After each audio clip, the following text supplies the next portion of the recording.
봉독했습니다. 오늘 신앙의 여정의 길을 조심해서 지속하라. 신앙의 여정의 길을 조심해서 지속하라. 이런 제목으로 함께 은혜를 나누겠습니다. 신앙생활을 바르게 지속하려면 어떻게 해야 할까요? 신앙생활을 바르게 지속하려면 어떻게 해야 할까요? 우리가 한 사람이 이렇게 물었습니다. 구원 얻은 사람, 구원 받은 이가 참 적죠? 라고 묻습니다. 궁금하지만 묻기는 쉽지 않은 질문입니다. 주님은 그렇다고 대답했어요. 구원 받는 이가 적죠? 라고 물으니까 그렇다고 대답하셨어요. 자기 사역의 결과가 적을 수 있다는 말이기도 하지만 사역의 결과가 적다 그런 말도 되지만 그것을 우리 주님은 인정까지 하셨어요. 신앙생활에는 놀이처럼 생각해서는 안 되는 것이에요. 신앙생활은 역사 끝에는 예기치 못한 그러한 반전이 꼭 있을 수 있습니다. 전혀 우리가 생각하지 못했던 결과가, 그러니까 사기꾼 중에 두 가지가 있어요. 자기가 하고 있는 짓이 잘못되고 있으면서도 하는 놈이 사기꾼도 있지만 자기가 하고 있는 일이 진짜라고 생각하면서 사기치는 놈이 있어요. 어떻게 더 마지막에 뒤집어지겠습니까? 그렇죠. 자기가 옳은 길 간다고 생각하고 거기에 팍 빠져가지고 갔는데 끝에 보니까 다 사기였다는 걸 알면 더 심란하고 더 우스운 일이죠. 두 가지 종류가 다 있어요. 그게 상당히 많습니다. 그럼 우리가 참 바르게 그 평가를 누가 하겠어요? 그 주권은 주님밖에 없는데 예기치 못한 반전이 꼭 마지막에 있을 겁니다. 전혀 기억도 안 하고 생각도 안 하고 관심도 없던 거기가 진짜고 도리어 우리가 확실하고 생각하는 다수의 길이 우리가 진짜라고 착각하고 거기에 빨려 들어가는 경우가 마지막 때 보면은 반전이 일어나는 거죠. 왜 몰랐는가 라고 하는 고백을 할 때는 이미 끝난 거예요. 그래서 우리가 신앙생활을 바르게 지속하려면 어떻게 해야 할까? 어찌 살면 좋을까? 이 반전이 일어난다고 생각한다 할 때 정신 차려야 되잖아요. 근데 조심하라는 거예요. 그래서 진짜가 어딘가 좀 그동안 익숙해진 것에서 벗어나셔야 돼요. 이게 어쩜 가짜일 수도 있다는 생각을 하고 도구마에 빠지지 말고 말씀으로 그리고 그분만 향해서 또 십자가의 도가 뭔지를 진짜 알고 우리가 어디서 진짜 우리가 생명을 얻는지를 알고 그 상황을 잘 직시해야 돼요. 그 삶을 하나님의 은혜죠. 그것도 사실은 그런 생각을 할 수 있는 것도. 우리 오늘 예수님께 물어보는 사람이 구원받은 자가 적죠? 라고 하셔야 돼. 그렇다고 대답하시면서 하시는 주님의 말씀 속에 우리가 오늘 본문 말씀을 중심으로 이거를 오늘의 삶에 중요한 적용으로 또 우리가 분명한 현실로 깨달을 수 있는 쉬운 말씀으로 좀 전하고 함께 기도하는 시간을 좀 가졌으면 좋겠습니다. 그게 뭐냐? 착각하지 말라는 거예요. 뭐 하지 말라고요? 착각하지 말라는 거예요. 주의 이름을 부르는 자는 누구든지 구원을 얻습니다. 맞습니다. 하지만 이름을 부른다는 것은 곧 무슨 뜻입니까? 이름을 부른다는 것은 진실로 회개하고 삶의 중심에 주님을 모신다는 뜻입니다. 삶의 중심에. 내 삶의 중심에 그 주님을 모시는데 그 주님은 이렇게 말씀해요. 내가 곧 길이고 내가 곧 진리요 내가 곧 생명이다. I am. 주님. 그 주님이 내 안에 들어오셔서 내가 주로 모시고 내 삶의 중심에 모신다는 것은 생명으로 모시고 주로 모시고 진리로 모시고 길로 모셔서 이제 나로 하여금 그리스도와 하나가 되어서 내가 길이 되고 진리가 되고 생명이 되는 삶으로 살아내는 삶, 살아지는 삶. 그 뜻이에요. 예수님의 희생을 전제하기 때문에 예수님이 십자가에서 나를 위해서 안 뛰어내리시고 참 사람으로서 그 주님 하나님이 그분을 보내신 그 모든 섭리와 경륜을 해결했잖아요. 참 사람으로. 그것을 전제로 해서 당연히 우리에게 구원이 온다. 그러나 당연한 구원은 없습니다.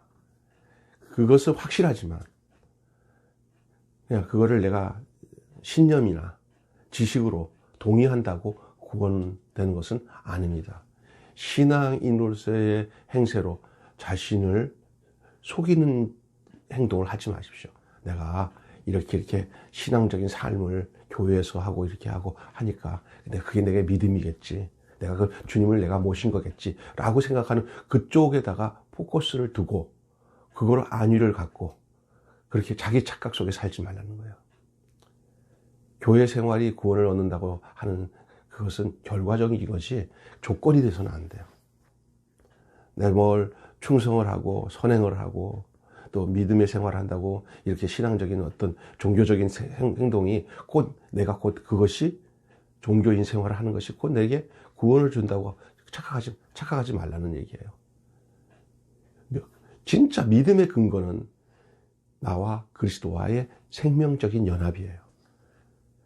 생명적인 연합은 내가 그냥 동의하고 내가 믿어주니까 내가 믿으니까 그렇지 그렇죠 구하고 막 애쓰고 거기서 됐다는 게 아니라 내가 어떠한 위치에 있을 때 내가 연합이 가능한가? 아무것도 할 수 없는 존재.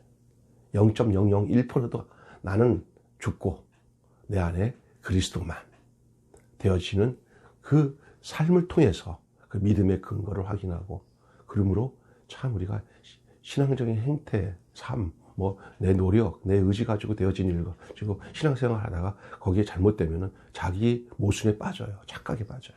조심해야 돼요. 진짜 믿음의 근거는 나를 위해서 죽으신 예수 그리스도 안에 있고 내가 그 안에서 생명으로 발견되는 거예요.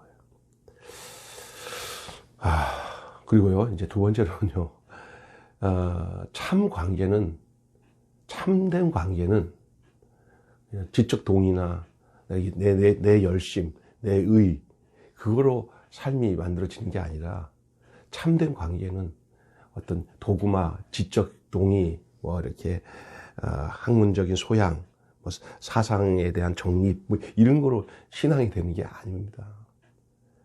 참 관계. 다시 말해서 네가 내 안에, 내가 너 안에. 포도나무 가지가 줄기에 붙어서 가지에 생명이 되고 돌감나무가 꺾여서 참나무에 붙음으로 잘 접해서 붙어있다만 되는 게 아니죠. 수액이 들어가야죠. 서로 요구를 하고 들어가고 나가고 들어가고 그리고 거기서 열매를 맺죠.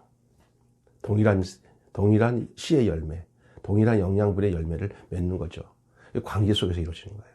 관계라는 거는 그냥 니 좋고 너 좋고 해서 이익의 도구로 해서 관계를 맺으면 그 열매가 이익이죠. 세상 이익. 근데 이건 아니에요. 생명이에요. 우리에게 하나님이 원하시는 열매가 당신이에요. 당신. 참 관계가. 그래서 진짜 문제는 뭐냐면 신앙생활은요. 삶이에요. 삶. 또 어떤 면은 뭔가 내가 되려고 하는 것보다는 그분의 능력과 영향으로 그분이 우리에게 주시는 그 양식으로 내가 거기서 내 속에 삶의 열매가 그냥 맺혀지는 거죠. 그러니까 신앙생활은 삶이에요. 참된 관계는 삶에 있습니다. 참 관계는 삶에 있습니다. 주님을 안다고 항변하는 사람들에게 대해 주님은 그들을 모른다고 했습니다. 자신들은 주님을 안다고 막 난리를 버거지를 치죠. 근데 주님은 정작 그들을 모른다고 했습니다. 그러시고 행악하는 자들이라고 말씀하십니다. 행악하는 자들이다. 사실은 예수님을 십자가에 못 박을 때 그들이 예수님을 어떻게 고발했는지 알아요? 행악한다고 그랬어요. 죽이기 전도됐어요. 지들이 행악하는 놈들인데 예수님을 행악하는 죄로 십자가에 못 박는 그런 모습 보잖아요. 피상적인 알매 멈추지 마십시오. 그냥 아주 제가 얘기한 것처럼 어떤 지적인 동의, 내가 지식적인 암, 이건 참 중요한 거예요. 도리어 그런 내게 만들어진 지식적인 알무로 깊어졌어요. 내가 만들어 놓은 신, 내가 만들어 놓은 신앙, 내가 만들어 놓은 교의, 이런 거, 인간이 만들어 놓은 거, 그것을 이제 추정하고 따름으로 스스로가 내가 하나님 잘 믿는다 생각할 수 있어요. 그래서 늘 원점에서 생각해, 원점에서. 그런 것도 다 하나님이 주신 지식이 아니냐 하지만, 그거 이전에 먼저 중요한 게 있어요. 그건 생명이에요. 그리스도와 생명으로 하나 되는 거. 그게 먼저 우선이에요. 그게 돼야 이 지식이 얼마나 우스운 줄 알아요. 간단히 말해서 선악과 먹으면요, 평생 선악과 먹어야 돼요. 근데 선악과가 딱 끊어지는 순간은 언제인지 아세요?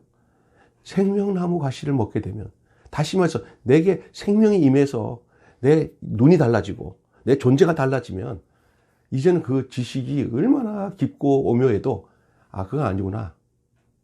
전혀 다른 개념으로 해석이 돼요. 그렇기 때문에 피상적인 알매에서 멈추지 마시고요. 참 관계적인 알무로, 기노스코, 그냥 지식적인 알미 아니라, 관념적인 알미 아니라 그리스도를 인격으로 아는 참 관계, 그분의 뜻을 헤아리며 살아가는 삶, 그것이 그 인격 속에서 나오는 거예요.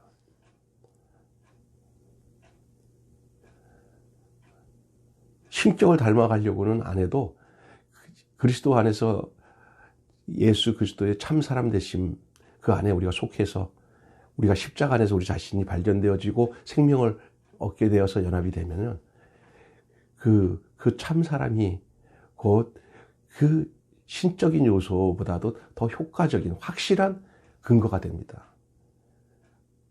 그리스도 안에서 연합되지 않고 십자가의 도를 알지도 못한 상태에서 인간 스스로 하나님 같이 되려고 하는 모든 종교적인 행위, 심지어 성령이라는 이름을 팔아가지고 꼭 무당같이 신을 받아가지고 무슨 예언하고 접신하고 그리고 능력을 행하고 이런 것으로 다 된 것처럼 하면서 결론적으로는 돈 앞에 굴복하고 그 다음에 세상 쾌락 앞에 굴복하는 그런 모습 많이 보잖아요. 아주 신령해요. 우리가 눈에 볼 때 쏟고 있는 거거든요. 우리 아무것도 할 수 없는 그 연약한 한 인간. 연약해도 보통 연약한 게 아니야. 아무것도 할 수 없는. 그래서 그리스도께서 언제든지 와도 받아들일 수밖에 없는 흙 같은 인간. 거기서 우리가 발견되어지는 거예요. 중요한 것이죠. 이 관계적인 거. 그래서 그분의 뜻을 헤아리고 살아갈 수 있는 삶이 거기에서 시작됩니다. 단순히 종교적인 일이나 놀라운 어떤 성취가 아닙니다. 뭘 함으로 나타난 거 보고 거기에 하나님이 역사하고 믿었다 이렇게 착각하지 마십시오. 하나님 이 땅에 살아가는 우리가 주의 생명을 소유해서 주와 하나가 되어서 살아가잖아요. 주님이 당한 고난 다 받으면서 살아가요. 그래도 해석이 돼요. 환난과 핍박 중에도 신앙을 지키고 그 생명에서 낙오되지 않도록 맛본 사람은 알아요. 이게 얼마나 중요한지. 그 죽음을 이기는 생명이 그거예요. 그래서 그분을 따르는 그 바른 삶의 자체가 관계의 보증입니다. 그분을 따르는. 마지막으로 오늘 본문을 통해서 우리에게 말씀하신 것은 계속 걸으라는 거예요. 멈추지 말고 계속 걸으라. 걷기 하시죠. 신앙생활 내 의지로 막 걷는다고 하는 것이 아니고 이미 이제 그 생명으로 걷는 거죠. 생명의 길로. 예수님은 닥칠 죽음을 알고 있었지만 예루살렘을 향한 걸음을 멈추지 않았어요. 그것이 우리가 가야 할 길이에요. 하나님의 뜻을 따라 사람을 사랑하는 그 최선의 길, 그 영혼들을 사랑하고 하나님의 경륜과 뜻을 이루려고 그냥 그 십자가의 길로, 그 죽음의 길로 가는 길을 여기까지 하자, 힘들다 하고 포기하지 않았어요.